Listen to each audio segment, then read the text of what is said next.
अनिल एक झटके से उठा। उसे आज फिर वही बुरा सपना आया जिसमें उसने उस औरत सुनीता को देखा जिसने गोद में अपनी मरी हुई बच्ची पकड़ी हुई थी। अनिल, क्या हुआ? आपको फिर से वही बुरा सपना आया?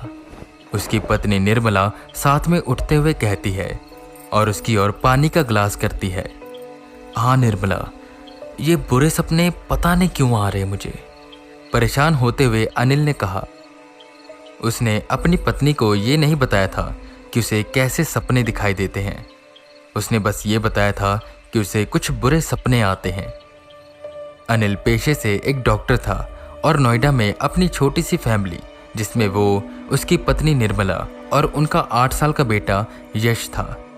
यश जो कि अनिल और निर्मला की शादी के 9 साल बाद हुआ था। इससे पहले 2 बार निर्मला अपना अबॉर्शन करा चुकी थी। पहला तब जब वो 4 महीने की प्रेग्नेंट थी और दूसरा तब जब वो 5 महीने की प्रेग्नेंट थी। वजह ये थी कि बच्चों की हार्ट रेट काफ़ी स्लो थी, जो कि खुद अनिल ने बताया था। ये उन दोनों के लिए एक सदमे से कम नहीं था। निर्मला काफ़ी उदास रहने लगी थी। फिर जब उनकी ज़िंदगी में यश आया तब जाकर उनकी ज़िंदगी खुशहाल हुई। आप मेरी बात नहीं समझ रही हैं। आपके बच्चे की हार्ट रेट बहुत ज़्यादा स्लो है। हमें अबॉर्शन करना ही होगा, वरना इससे आपकी जान को भी खतरा हो सकता है। अनिल अपनी पेशेंट आराध्या को समझाते हुए कहता है, जो लगातार रोए जा रही थी। और उसी के बगल में उसका हस्बैंड नितिन खड़ा था, जिसने अपनी आंखों के इशारे से अनिल को कुछ कहा, जिस पर अनिल ने भी इशारा किया और वो दोनों बाहर जाकर बातें करने लगे। आपका बहुत बहुत शुक्रिया डॉक्टर साहब, और ये लीजिए पैसे। पैसों का बंडल अनिल की ओर करते हुए नितिन ने कहा, अरे पागल हो गए हो क्या? यहाँ नहीं, बाहर एक पान की दुकान है, उसको जाकर दे देना और अपना नाम लिखवा देना। अनिल ने जवाब दिया। ये तो बहुत पहुंची हुई चीज़ है, नितिन ने सोचा और बाहर की ओर जाने लगा। वहीं आराध्या बस रोए जा रही थी, जिसे नर्स शांत करा रही थी। नितिन वापस आया। वैसे डॉक्टर साहब, मेरी पत्नी को कुछ होगा तो नहीं? अरे कुछ नहीं होगा, तुम उसकी चिंता मत करो। इतना बोल अनिल वहां से चला गया। कल आराध्या की सर्जरी होनी थी और वो और नितिन उसी हॉस्पिटल में थे। आराध्या का रो रो कर बुरा हाल हो रहा था। कल उसका बच्चा उससे दूर हो जाएगा, ये सोच सोचकर उसके आंसू नहीं रुक रहे थे। उसके बगल में बैठा नितिन बैठे बैठे ही सो गया था, ऐसे जैसे मानो उसे अपना बच्चा खोने का कोई दुख है ही नहीं। रात हो गई थी और आसपास में जितने भी पेशेंट थे वो सो चुके थे और पूरे हॉस्पिटल में एक अजीब सा सन्नाटा पसर गया था। आराध्या को नींद नहीं आ रही थी, वो बस आंखें बंद किए लेटी हुई थी। तभी उसे एक एहसास हुआ, एक ऐसा एहसास जैसे उसे किसी ने छुआ हो। उसने अपनी आंखें खोली तो सामने पेशेंट के कपड़े पहने एक औरत खड़ी थी, जिसके हाथों में एक मरा हुआ बच्चा था। ये देख आराध्या डरी कि तभी उस औरत ने आराध्या के पेट को चीर दिया और उसके अंदर वो मरा हुआ बच्चा डाल दिया। आराध्या जोर से चीखी। उसका पति नितिन उसे उठा रहा था। आराध्या, आराध्या उठो, क्या हुआ तुम्हें? इतनी देर में बाकी नर्सें भी आ गई। आराध्या को होश आया और वो अपने पेट पर हाथ फेरते हुए रोने लगी। सबने उससे पूछा कि उसे हुआ क्या था, जिस पर उसने ये सारी बात बताई। नर्स ने जवाब दिया, आप प्लीज़ इतना हाइपर मत होइए, ये बिल्कुल नॉर्मल है। स्ट्रेस की वजह से, टेंशन की वजह से हमारा दिमाग ऐसे भ्रम पैदा करता है। आप चिंता मत करिए, आराम से सो जाइए। और फिर सारी नर्सें चली गई। पर ना जाने क्यों आराध्या को ये सब बिल्कुल सच जैसा लग रहा था। वहीं अनिल भी सो रहा था। तभी उसे एक आवाज आई। वो उठकर यहां वहां देखने लगा, पर वहां पर कोई भी नहीं था। उसे प्यास लग रही थी। वो उठा और हॉल में जाकर उसने मेज पर पड़े जग से पानी ग्लास में डाला और पीने लगा। किसी ने अनिल के पैरों को छुआ। वो मुड़ा और उसने नीचे की ओर देखा। एक बच्ची खड़ी थी जो उसके पैरों को छू रही थी और उसकी ओर देखते हुए हंस रही थी। अनिल एकदम से हैरान हो गया कि आखिर ये बच्ची है कौन, कि तभी वो भागी और स्टोर रूम में चली गई। अनिल पीछे पीछे गया। जैसे ही वो स्टोर रूम में पहुंचा और उसने दरवाज़ा खोला, उसके हाथ से वो कांच का गिलास छूट गया। सामने जो वो देख रहा था उसे देखकर वो डर से कांपने लगा। उसके सामने 10 से 15 छोटे छोटे बच्चे, लड़कियां और 2 औरतें खड़ी थीं और वो सब खून में नहाए हुए लग रहे थे। वो अनिल को अपने पास आने के लिए कह रहे थे।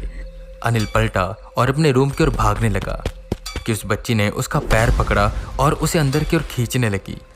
अनिल जोर से चिल्लाने लगा कि एकदम से उसकी आंख खुली। वो जोर जोर से हाँफ रहा था। उसे प्यास भी बहुत लग रही थी। वो डरते हुए उठा और हॉल में पहुंचा तो मेज पर गिलास नहीं था। वो किचन से गिलास लेकर आया और उसने पानी पिया और सोने के लिए चला गया। अगले दिन वो हॉस्पिटल जाने के लिए तैयार हो रहा था कि तभी निर्मला उसके पास आई और उस पर चिल्लाने लगी। अनिल, स्टोर रूम के दरवाजे के पास कांच के कुछ टूटे हुए टुकड़े पड़े हैं। क्या तुमने कुछ तोड़ा था वहां? देखो, मुझे सच सच बता दो। तभी उसे कुछ याद आया। वो भागकर स्टोर रूम के पास गया। वहां कांच के टुकड़े पड़े हुए थे। मतलब ये आपका ही काम है? अब आपने ही तोड़ा तो आप ही साफ करो। वो तो शुक्र है यश सो रहा है, कहीं यहाँ से गुजरता उसे लग जाती तो, और अगर मुझे कहीं लग जाती तो। निर्मला चिल्ला रही थी पर अनिल का उस पर ध्यान नहीं जा रहा था। वो बस ये सोचकर डर रहा था कि कल रात जो भी उसने सपने में देखा वो असल में सपना था ही नहीं। तभी स्टोर रूम के अंदर से उसे आवाज आई। अनिल मुड़ा और हॉस्पिटल जाने के लिए निकल गया। वो अब बहुत ज़्यादा डर चुका था। किसी न किसी तरह वो हॉस्पिटल पहुंचा। आज आराध्या की सर्जरी होने वाली थी। वो लगातार चिल्लाए जा रही थी और रो रही थी। सर्जरी का टाइम हुआ। आराध्या को बेहोश किया गया और अबॉर्शन का काम शुरू हुआ। अबॉर्शन लगभग हो ही गया था कि तभी हॉस्पिटल में एक पेशेंट अजीब तरह से बर्ताव करने लगा। सामान यहाँ वहाँ फेंकने लगा और जोर जोर से चिल्लाने लगा, जिसमें अनिल के साथ काम करी नर्सेस और स्टाफ वहां से उस पेशेंट को कंट्रोल करने के लिए चला गया। अनिल अब आराध्या के साथ अकेला ही था। बस अब एक इंजेक्शन लगाना था, जिसके बाद अबॉर्शन हो जाता और आराध्या के पेट में जो बच्चा है वो वहीं मर जाता। अनिल इंजेक्शन ढूंढ रहा था कि तभी उसे एक आवाज सुनाई दी। वो पीछे मुड़कर यहाँ वहां देखने लगा पर उसके और आराध्या के अलावा वहां पर कोई भी नहीं था कि तभी उसे फिर से आवाज आई और यह आवाज आराध्या के पेट के अंदर से आ रही थी। ये कैसे हो सकता है? उसने सोचा कि तभी आराध्या का पेट थोड़ा और फूला और उसके अंदर कुछ हलचल सी होने लगी। अनिल डरते हुए उसके पास गया और उसने उसके पेट पर हाथ रखा कि तभी उसके हाथों को किसी ने कस के पकड़ लिया और आराध्या के शरीर से एक बच्ची बाहर आई, जिसे देख अनिल दंग रह गया। वो और कोई नहीं, राधिका थी। अनिल ने भागने की कोशिश की। किसी न किसी जतन से उसने अपनी पकड़ छुड़ाई और वो बाहर की ओर जाने लगा तो अचानक से उसके सामने सुनीता आ गई, जो उसकी ओर देखते हुए बस रोए जा रही थी। तभी अनिल के शरीर पर एक कट लगा।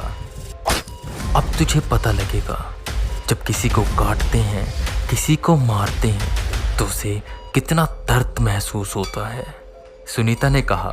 और वो बच्ची राधिका पागलों की तरह हंसते हुए उस पर बस प्लेट से वार करने लगी। अनिल दर्द से चिल्ला रहा था और उसी में उसे वो दिन याद आ रहा था जब सुनीता का पति महेश उसे हॉस्पिटल में लेकर आया था।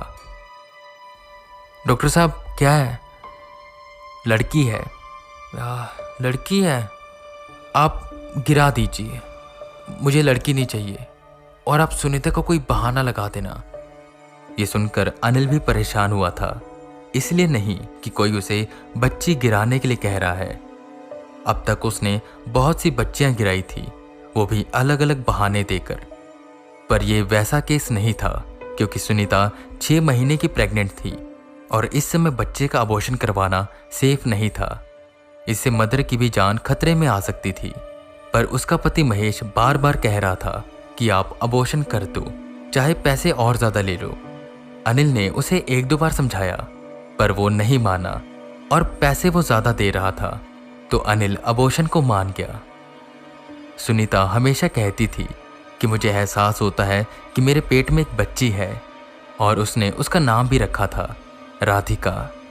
वो उसे बातें करती थी, पेट पर हाथ फेरते हुए। जब भी वो राधिका कहती तो वो किक करती, जैसे उसे ये नाम बहुत ज़्यादा पसंद है। वो उसका अबॉर्शन कर देते हैं और जिसका डर था वही होता है। सुनीता नहीं बच पाती। ऐसा पहली बार नहीं हुआ था, एक और केस ऐसा ही आया था जिसमें सेम यही हुआ था। इस वक्त तक अनिल का दिल पत्थर हो गया था। ये सब करते हुए उसके हाथ भी नहीं कांपते थे। उसके दिल में जैसे मानो दया है ही नहीं और ना ही तकलीफ। पर जब आज ये बात उस पर आई है, जब उसकी जान पर बनी है, तो वह जोर जोर से चिल्ला रहा है और रो रहा है, अपनी जिंदगी की भीख मांग रहा है। धीरे धीरे और भी बच्चियां आने लगी, जो अनिल को कस के पकड़ने लगी, और उन्हीं में शामिल थी अनिल की 2 बेटियां, जिन्हें उसने निर्मला को झूठ बोलकर मार दिया था। वो लड़कियों को एक भार समझता था और वो मेंटली भी थोड़ा डिस्टर्ब था। अनिल चिल्लाए जा रहा था, पर उसकी कोई सुन नहीं रहा था। जब वो नया पेशेंट शांत हुआ तो सब ऑपरेशन थिएटर में आए, जहां अनिल की डेड बॉडी बिल्कुल बीचों बीच पड़ी थी और आराध्या वहीं बेहोश थी और उसका अबॉर्शन नहीं हुआ था। अनिल का मुंह खुला था और उसकी आंखें पूरी लाल हो गई थी। जब उसका पोस्टमार्टम हुआ तो पता चला कि अनिल के अंदर के अंग पूरी तरह से कट चुके हैं। जो कैसे कटे, किसने काटे, आज तक किसी को पता नहीं चला और शायद पता भी नहीं चलेगा।